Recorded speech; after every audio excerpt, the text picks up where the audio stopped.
Hello बच्चों। तो चलिए आज क्लास 6 का चैप्टर 2 स्टार्ट करने वाली हूँ। इसके पहले हम चैप्टर 1 आप लोग को कंप्लीट करा दिए थे। तो चलिए ये कहानी बहुत ही मज़ेदार है, आप लोग ध्यान से सुनिएगा। तो सबसे पहले बता देते हैं कि प्रायश्चित कहानी प्रसिद्ध कथाकार भगवती चरण वर्मा की ये कहानी है। तो चलिए अब सुनिए ध्यान से। कबड़ी बिल्ली यदि किसी से प्रेम करती थी तो रामू की बहू से, और रामू की बहू घर में किसी से घृणा करती थी तो कबड़ी बिल्ली से। उसकी अभी नई नई शादी हुई थी और वह मायके से ससुराल आई थी। 14 वर्ष की बालिका कभी क्या करती थी, भंडार घर खुला है तो कभी बैठे बैठे वो क्या करती थी, सो जाती थी।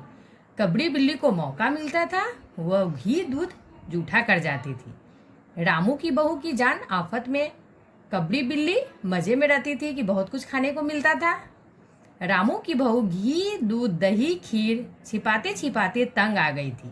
जो भी बचता कबड़ी बिल्ली के पेट में चला जाता था। इस तरह रामू की बहू कबड़ी से पूरी तरह तंग आ गई थी।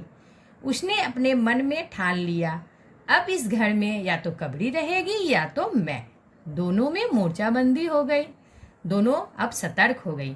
कबड़ी के हौसले दिन पर दिन बढ़ते ही जा रहे थे। एक दिन रामू की पत्नी ने रामू के लिए क्या बनाई, खीर बनाई। तो चलिए उसमें डाली पिस्ता बादाम मखाने और तरह तरह के मेवे दूध में औटाए गए। खीर से भरकर कटोरा कमरे के एक ऐसे ऊंचे स्थान पर रखा गया जहां कबड़ी न पहुंच सके।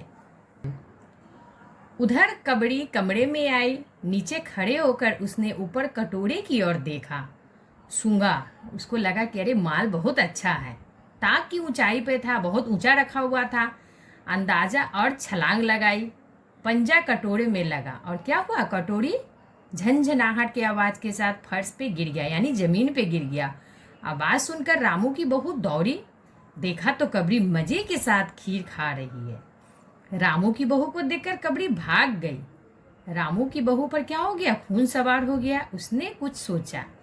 एक कटोरा दूध क्या की कमरे के दरवाजे पर रखकर चली गई और हाथ में पाटा लेकर लौटी तो देखती है कि कबड़ी दूध पर जुटी हुई है। वो बिल्ली क्या हुआ, वहां पे खा रही थी, दूध को पी रही थी।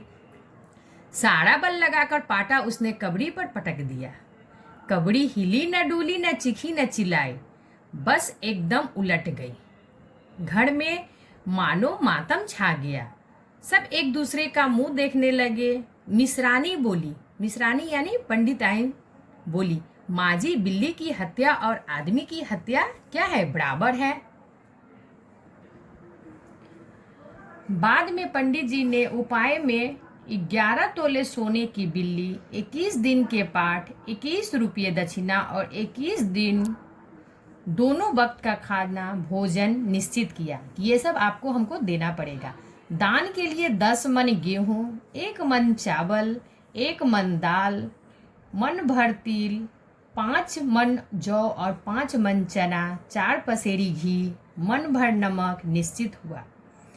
11 तोले सोने की बिल्ली बनवाकर लाने के लिए पंडित जी ने रामू की माँ को कहा। हरी ने आकर कहा, बिल्ली तो उठकर भाग गई। इस कहानी में लेखक ने यह स्पष्ट किया है, चाहे कोई ज्ञानी हो या अज्ञानी, सभी को उद्देश्य धन इकट्ठा करना है। इस कहानी में धर्म भीरुता, रूढ़िवादिता एवं पाखंडवाद को प्रस्तुत करके स्पष्ट किया गया है। इनके पीछे मूल कारण क्या था, धनी था, कि धन के कारण ही वो पंडित लोग ऐसा कर रहे थे। तो चलिए ये स्टोरी आपको समझ में आ गया होगा। तो अभी इसका शब्दार्थ हम आप लोग को दे रहे हैं जो कि आपका होमवर्क है। तो आप पीडीएफ से ये शब्दार्थ अपने नोट कॉपी में लिखकर और उसको लर्न करना। और ये मौखिक क्वेश्चन है जो कि हम आंसर लिखकर भेज रहे हैं, वो आप एक कॉपी में लिख लीजिएगा। तो चलिए धन्यवाद।